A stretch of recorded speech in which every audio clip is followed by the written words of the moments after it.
I'll now give the floor to Sarah Sclarsic, Paul Reginato, and Daniel Goodwin. So Sarah is the founder and managing partner at Voyager, which is a new deep tech fund focusing on climate. And she's been working on a very interesting roadmap for bioengineered carbon removal, together with Paul and Daniel, who both did a PhD at MIT, and interestingly created a climate subgroup within the synthetic neurobiology lab. So you wouldn't expect that in neurobiology you work on climate, but apparently you can. So without further ado, I will let Sarah, Paul, and Dan present their work. The floor is yours. Cool. Thank you very much, Ben. Let's call it right out that following Phil Renforth is a very unenviable task. So props to Phil for his amazing work that we all follow. So thank you so much for the floor. We love what we're seeing here and what everyone's up to. So we're just going to do a very brief overview today about thinking what biology can do for carbon removal. Who we are is that we all became friends through MIT. Phil, Paul and I finished our PhDs recently, and then Sarah did this fantastic thesis, which I think a lot of the people here in the audience are familiar with, where she laid out what the roles that bioengineering can do for climate. And Sarah now has founded a fantastic VC fund, and I'll push all good companies that way. So I'm going to very briefly say a few words, and then I'm going to pass it over to Sarah. And the few words that I just want to say is kind of the raw speech of, if you are not currently thinking about what bio can do, or how fast synthetic bio and bioengineering and all variants of that, if you're not aware of how fast it's growing, I think it's worth putting on your map.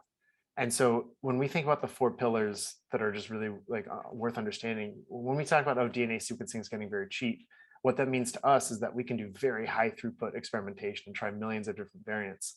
When we say, hey, we can do this synthetic biology thing, what I would be thinking of from someone who's not in the field is, hey, we can build atomically precise machines, whether we're talking about a metal, or in this case, in 60 days, developing a vaccine and scaling it up, as Moderna and others did. We talk a lot about microbial community engineering, which I think, again, could be a buzzword if you're not in it. But what that means is that we can now deploy species, like multiple species working together at the order of fields. And then finally, what biology is doing a lot now is it's merging with computer science, and it's merging with large infrastructure. And so I think what we can do now with satellite and drone is super important. And the way I'll put it most personally is that in 2009, 2010, I was working in Silicon Valley when Facebook came, the Facebook mini feed was coming out, and AWS was coming out, the iPhone was coming out. I feel the same extreme entrepreneurial energy in biology and bioengineering. And so for all the people that are working in this space, I think it has a lot of runway in for carbon capture. And so why specifically do we think it's cool? Well, we're talking about 100 gigaton natural carbon cycle that happens anyway. So how can we tweak it? Even a few percent can have a very, very big impact. And then there's upsides to bioscalability in terms of something bio self-scales by definition, but also it can be lower capex for certain things. And then finally, we said this before, but to think about programmable atomically precise machines is a pretty new idea, and it's very exciting. And so to give some more examples on this, I'll pass it over to Sarah. Hey, Dan, thanks so much. So today we don't have a ton of time, so we wanted to give you a snapshot of some of the existing efforts, just to give a sense of the kind of strategies that are being pursued. So on the chart here, we have a mix of for-profit and nonprofit endeavors that are reasonably high profile. We're not necessarily endorsing these, we're not necessarily calling them out for criticism, but really just sharing them to give you a sense of the range of strategies that people and organizations are pursuing, and help you think about what are some of the key challenges to implementing these at scale. So Charm Industrial is a company that is decomposing biomass into a very dense carbon-rich oil for injection back underground.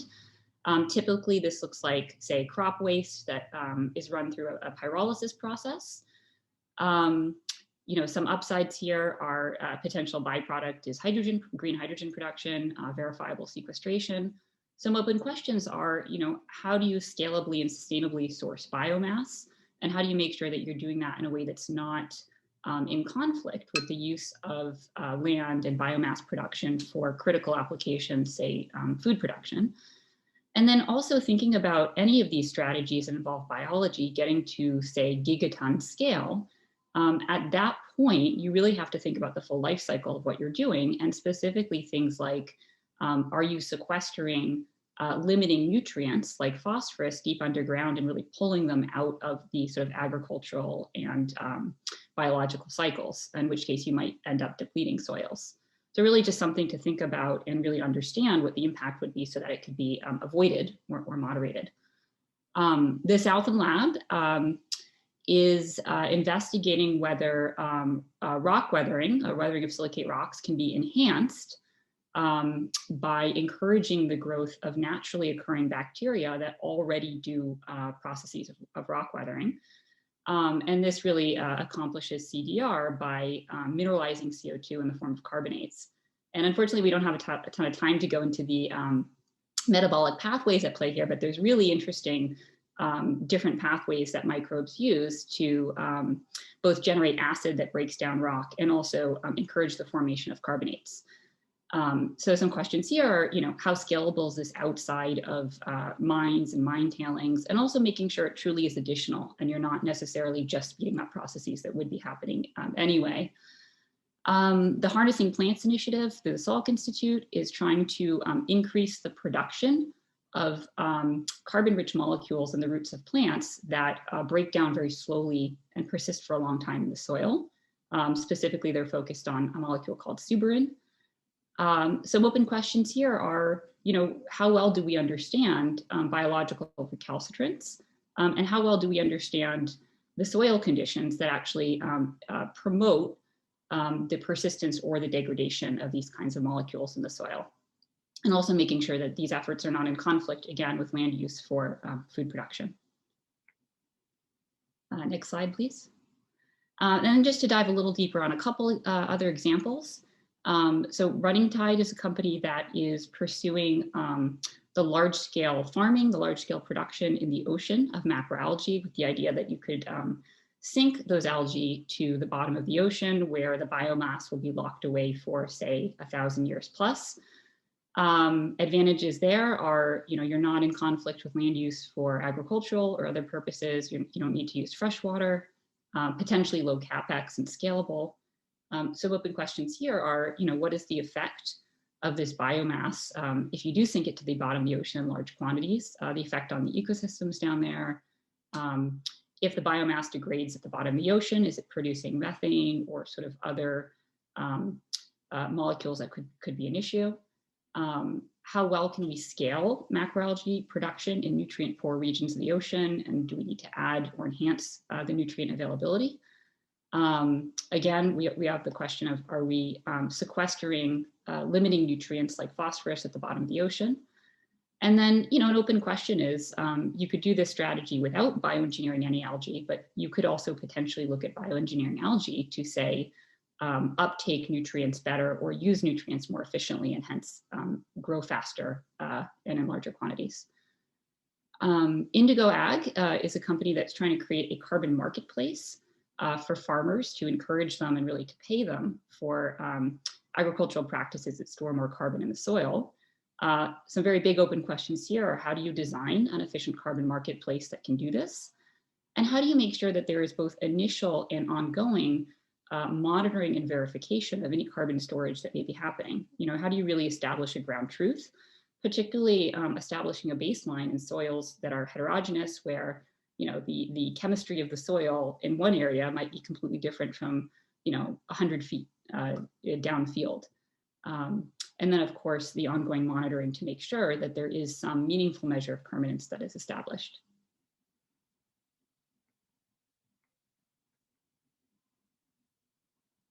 So I'm going to hand this over to my colleague, Paul, now. Thanks, Sarah. So I think when we're approaching the problem of removing gigatons of carbon from the atmosphere using biological systems, particularly if we're interfacing with ecosystems, I think the first thing that we need to do is make sure we're rethinking the colonial attitude that our society has had toward the biosphere over the past century, or more, and which is largely what has gotten us into this position of having to clean up this enormous mess. And then further, making sure that we're transparent with the complexities, risks, and open questions with these technologies that we're trying to advance so quickly, because we need to make sure that we, maintain and warrant the trust of the world on which we're, on behalf of whom we're acting. Also making sure that we're engaging from the start with communities that are directly affected and may have knowledge that bears directly on the efforts that we're trying to implement. On a more technical perspective, some guiding principles are, as much as possible, trying to align with ecosystem function rather than trying to take a brute force approach to controlling an environment. This is just so that we can maximize co-benefits to the biosphere and also leverage the functioning of these evolved systems.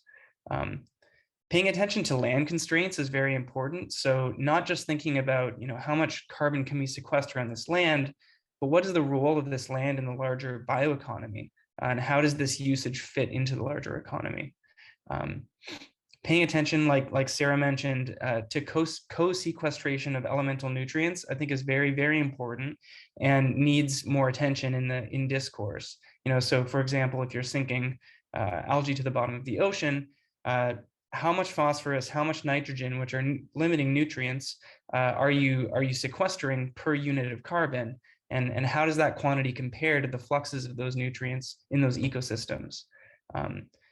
Paying attention to land and ecosystem heterogeneity. So, understanding that based on differences in climate, differences in soil chemistry, differences in flora and fauna, et cetera, at a particular site, those are going to influence the way that a land or ecosystem is going to respond to a particular intervention.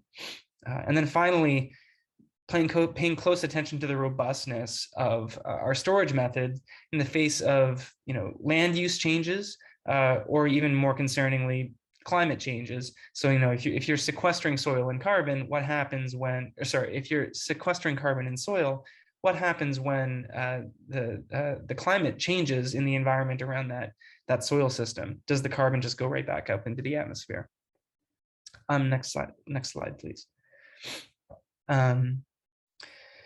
So the possibility space for biological CDR spans an enormous diversity of sequestration mechanisms and engineering methods, which we don't have time to dive into the specifics, but I'll give a brief overview of some of the considerations.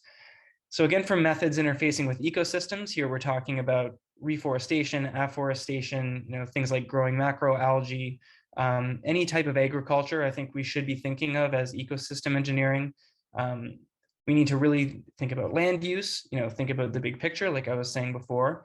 And when we're facing the heterogeneity between different sites and the way that they'll respond to different interventions, we're going to need improved measurement methods to collect huge amounts of data so that we can apply methods like machine learning to make predictions about how particular sites are going to respond to particular interventions.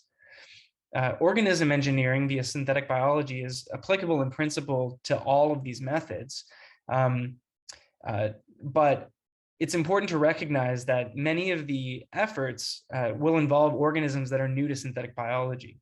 And so major efforts are going to be required to build the platform engineering, the engineering platforms to actually do synthetic biology effectively in these organisms. And that means that we need to be really sure that the end game is clear when we embark on a road of investing a huge amount of resource into engineering a particular organism. We want to have some degree of certainty that once we get over that enormous hurdle of engineering that new organism, that we have a good chance of engineering, of sequestering carbon in the way that we hope.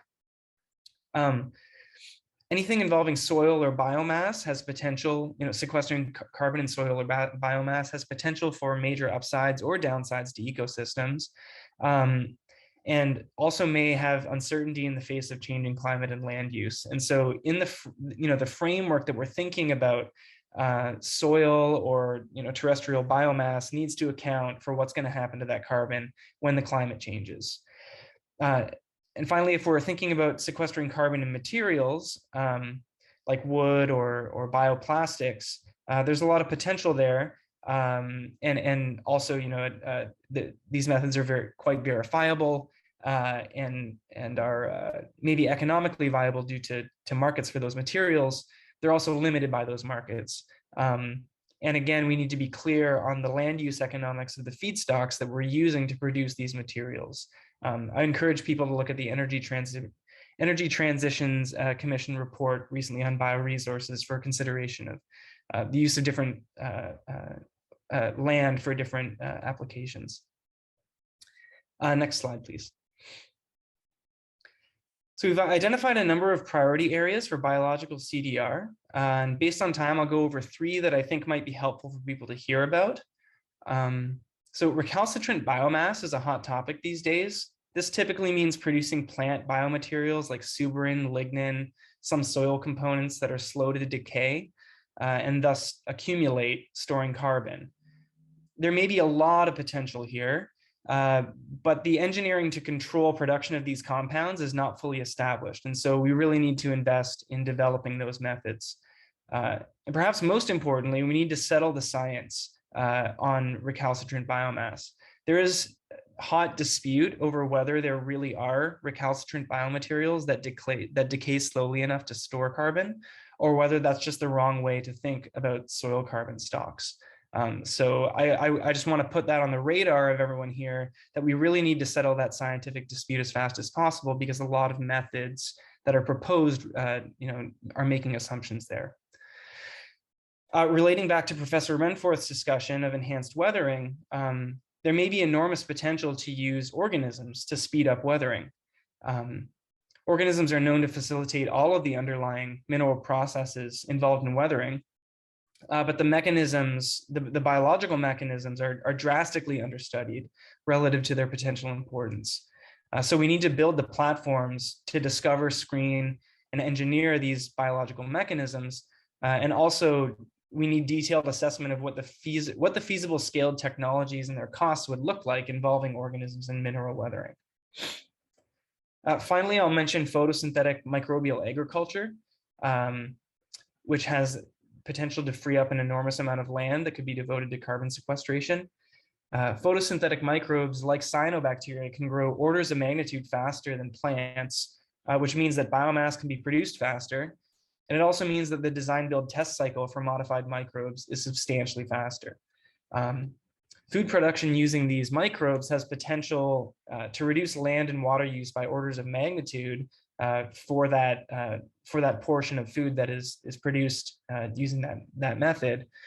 And this drastic land use reduction allows for, like I said, devotion of land to uses that sequester more carbon.